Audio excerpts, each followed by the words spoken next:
ಕಾಲಮಾಗಧ ಸಾಲ್ವಾದೀನ್ ಅನೈಕೈರುಂಧತಃ ಪುರಂ ಅಜೀಘನ ಸ್ವಯಂ ಕಾಂಶ್ಚಿತ್ ಸ್ವಪುಂಸಾಂ ತೇಜ ಆದಿಶನ್. ಭಾಗವತದ 3ನೇ ಸ್ಕಂದದ 3ನೇ ಅಧ್ಯಾಯದ 10ನೇ ಶ್ಲೋಕವನ್ನು ಇವತ್ತು ನೋಡಬೇಕು. ಕೃಷ್ಣ ಮಾಡಿದ ಲೀಲೆಗಳನ್ನು ಉದ್ಧವ ವಿದುರನಿಗೆ ವರ್ಣಿಸ್ತಾ ಇದ್ದಾನೆ.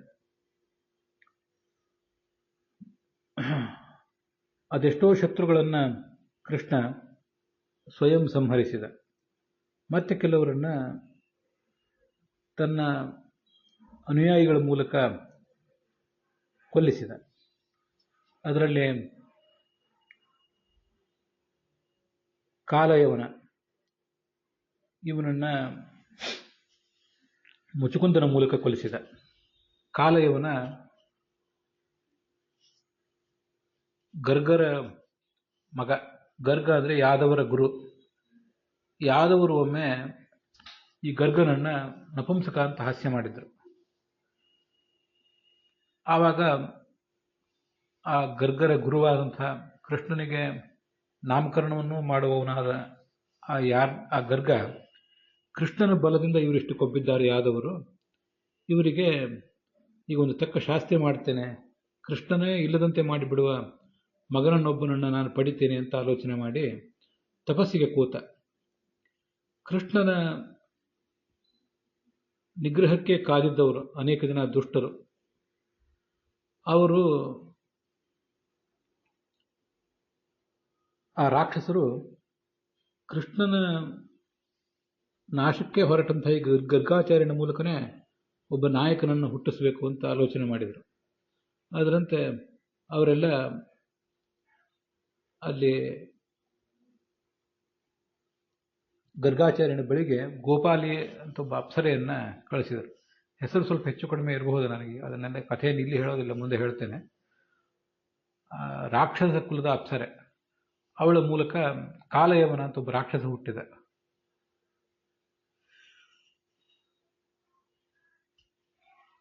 ಅವನನ್ನು ಜರಾಸಂಧ ಕರೆಸಿದ್ದ, ಕೃಷ್ಣನಿಗೆ ತಕ್ಕ ಶಾಸ್ತಿ ಮಾಡಬೇಕು ಅಂತ.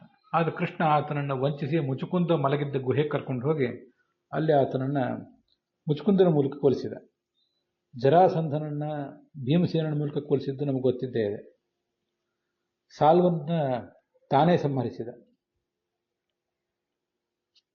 ಮುಚುಕುಂದ, ಭೀಮ ಮೊದಲಾದವರಲ್ಲಿ ತನ್ನ ದಿವ್ಯ ತೇಜಸ್ಸನ್ನು ತುಂಬಿ ಆ ಕೆಲಸ ಮಾಡಿಸಿದ. ಕೆಲವರನ್ನು ತಾನೇ ಕೊಂದಿದ್ದ. ಶಂಬರಾಸುರನನ್ನ ಈ ಪ್ರದ್ಯುಮ್ನ ಕೊಂದಿದ್ದ. ವಿವಿಧನನ್ನ ಬಲರಾಮ ಕೊಂದಿದ್ದ.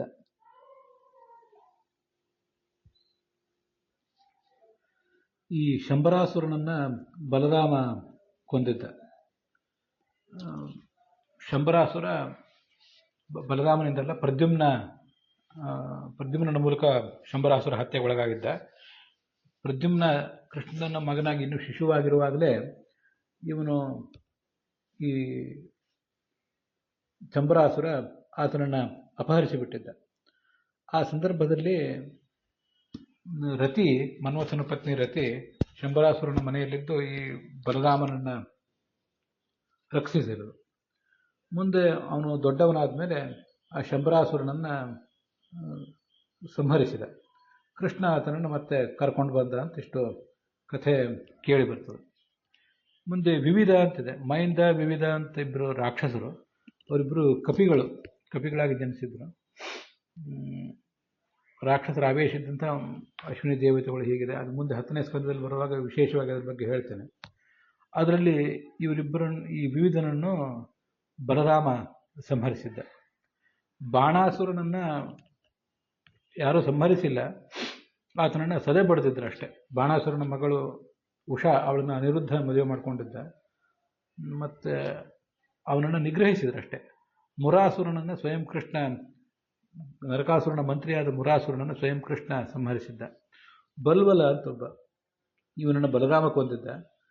ಋಷಿಗಳು ಈ ಬಲರಾಮನಿಗೆ ಆ ಥರ ವಿನಂತಿ ಮಾಡಿದ್ರು.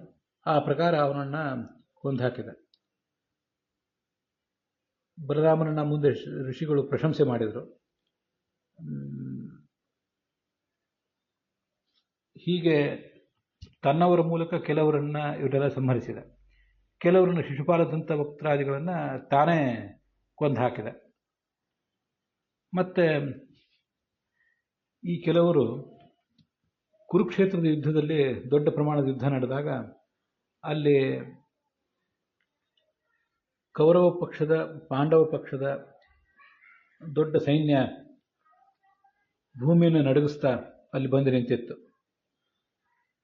ಆಗ ಎಲ್ಲ ರಾಜರನ್ನು ಅವನು ಕೊಲಿಸಿದ. ಈ ದುರ್ಯೋಧನ ಮೂರ್ಖನಾದ್ದರಿಂದ ಕರ್ಣ, ದುಶ್ಯಾಸನ, ಶಕುನಿ ಮೊದಲಾದವರ ದುಷ್ಟಾಲೋಚನೆಗಳಿಗೆ ಬಲಿಯಾಗಿದ್ದ.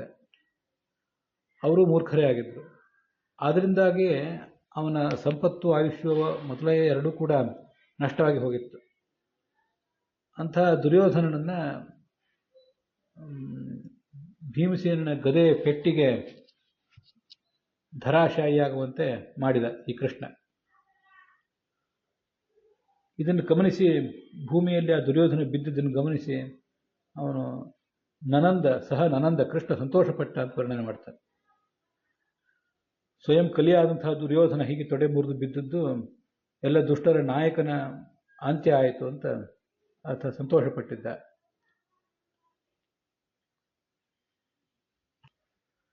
ಹೀಗೆ ಎಲ್ಲರ ಸಂಹಾರ ಆಗಿತ್ತು. ಆದರೆ ಮುಂದೆ ಕಲಿಯುಗದಲ್ಲಿ ಸಜ್ಜನರು ಕೂಡ ಬಹಳ ಇರುವಂತಿಲ್ಲ. ಸಜ್ಜನರಿದ್ದು ಬಿಟ್ಟರೆ ದುರ್ಜನರಿಗೆ ಆ ಕಲಿಕಾಲದಲ್ಲಿ ಅವಕಾಶ ಇಲ್ಲದಂತೆ ಆಗ್ತದೆ. ಅದನ್ನು ಮುಂದೆ 11ನೇ ಸ್ಕಂದದಲ್ಲಿ ಹೇಳ್ತಾರೆ. ಸ್ವಯಂ ಕೃಷ್ಣನೇ ತನ್ನವರಾದಿ ಯಾದವರು ಅಲ್ಲಿದ್ದು ಬಿಟ್ಟರೆ ತನ್ನ ಮತ್ತು ಬಲರಾಮನ ಅವತಾರದ ನಂತರ ಅವರನ್ನು ನಿಯಂತ್ರಿಸುವವರು ಇಲ್ಲದಂತಾಗ್ತಾರೆ. ಆದ್ದರಿಂದ ಆ ಸಜ್ಜನರನ್ನು ಇಲ್ಲಿಂದ ಕರ್ಕೊಂಡು ಹೋಗಬೇಕು. ಇದು ಒಂದು ಕಾರಣ. ಇನ್ನೊಂದು, ಸಜ್ಜನರಾದವರಿಗೆ ಈ ಕಲಿಕಾಲದಲ್ಲಿ ಅವಕಾಶ ಕೊಟ್ಟರೆ ದುರ್ಜನರಿಗೆ ಅವಕಾಶ ಇಲ್ಲದಂತಾಗ್ತದೆ. ಆದ್ದರಿಂದ ಅವರು ಕೂಡ ಭೂಮಿಯ ಭಾರವೇ ಒಂದು ರೀತಿಯಾಗಿ. ಅದರಿಂದ ದೇವದಾನವರು ಕೂಡ ಎದುರಾದರೂ ಸೋಲಿಸಕ್ಕಾಗದೇ ಇರುವಂಥದ್ದು ಈ ಯಾದವರ ಸೈನ್ಯ. ಅದು ಇನ್ನೂ ಇದ್ದಾಗ ಇವನು ಕೇವಲ ಭೀಷ್ಮ, ದ್ರೋಣ ಮೊದಲಾದವರನ್ನು ಮಾತ್ರ ನಾಶ ಮಾಡಿದ್ದ ಅಷ್ಟೇ. ಮುಂದೆ ಈ ಯಾದವರು ಮದ್ಯಪಾನ ಮಾಡಿ ಪರಸ್ಪರ ದ್ವೇಷದಿಂದ ಜಗಳಾಡಬೇಕು, ಅದು ಸರಿಯಾದ ಉಪಾಯ ಅಂತ ಹೀಗೆ ಮಾಡಿದ್ದ. ಆ ಮೂಲಕ ಅವರಲ್ಲಿ ಪರಸ್ಪರ ಕಲಹ ಆಗುವಂತೆ ಮಾಡಿದ. ಅವರು ಈ ಮೊದಲೇ ಸಾಂಬ ಅನ್ನುವನಿಗೆ ಹೆಣ್ಣಿನ ವೇಷ ಹಾಕಿ ಋಷಿಗಳ ಬಳಿಗೆ ತಂದು ಕರೆದಿದ್ರು. ಈತ ಏನನ್ನು ಹೆರ್ತಾನೆ ಹೇಳಿ ಅಂತ. ಈತ ಒಂದು ಒನಕೆಯನ್ನು ಹೆರ್ತಾನೆ. ಆ ಒನಕೆ ಅನ್ನೋದು ನಿಮ್ಮ ವಂಶದ ನಾಶಕ್ಕೆ ಕಾರಣ ಆಗ್ತದೆ ಅಂತ ಅವ್ರು ಹೇಳಿದರು. ಅದರಂತೆ ಆ ಒನಕೆಯನ್ನೇ ಹೆತ್ತ ಆ ಸಾಂಬ. ಒನಕೆಯನ್ನು ಅವರು ಕುಟ್ಟಿ ಪುಡಿ ಮಾಡಿ ಚೂರು ಚೂರು ಮಾಡಿ ಸಮುದ್ರಕ್ಕೆ ಹಾಕಿದ್ರು. ಅಲ್ಲಿ ಬಲವಾದಂಥ ಖಡ್ಗದಷ್ಟೇ ಚೂಪಾದಂಥ ಶಕ್ತಿಶಾಲಿಯಾದಂಥ ಜೊಂಡು ಹುಲ್ಲು ಬೆಳೆದಿತ್ತು. ಅದು ಮುಂದೆ ಯಾದವರು ಪರಸ್ಪರ ಕೈಯಲ್ಲಿ ಹಿಡ್ಕೊಂಡು ಶಸ್ತ್ರ ರೂಪದಿಂದ ಹೊಡೆದಾಡಲಿಕ್ಕೆ ಒಂದು ಸಾಧನ ಆಯಿತು. ಒಂದು ಚೂರನ್ನು ಮೀನು ನುಂಗಿತ್ತು. ಆ ಮೀನನ್ನೇ ಜರ ಅನ್ನುವ ಬೇಡರವನು ತನ್ನ ಬಾಣದ ಒಂದು ಅಲಗನ್ನಾಗಿ ಮಾಡಿಕೊಂಡಿದ್ದ. ಅದು ಕೃಷ್ಣನ ಪಾದಕ್ಕೆ ತಾಕಿ ಆತನ ನಿರ್ವಾಣಕ್ಕೂ ಕೂಡ ಕಾರಣ ಆಗಿತ್ತು. ಇದು ಕೃಷ್ಣನೇ ಮಾಡಿದ ಒಂದು ಸಂಕಲ್ಪ ಅಷ್ಟೆ.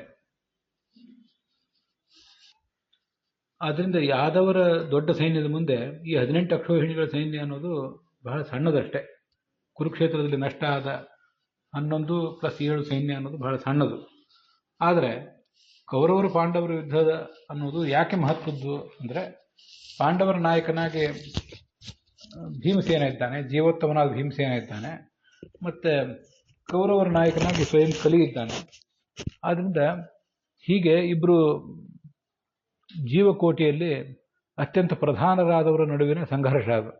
ಅದಕ್ಕಾಗಿ ಅದು ದೊಡ್ಡದಾಗಿತ್ತೆ ಹೊರತು ಅಕ್ಷೋಹಿಣಿ ದೃಷ್ಟಿಯಿಂದ ಅದೇನೂ ಬಹಳ ದೊಡ್ಡದಾಗಿರಲಿಲ್ಲ. ಯಾದವರ ಸೈನ್ಯ ಇನ್ನೂ ದೊಡ್ಡದಿತ್ತು.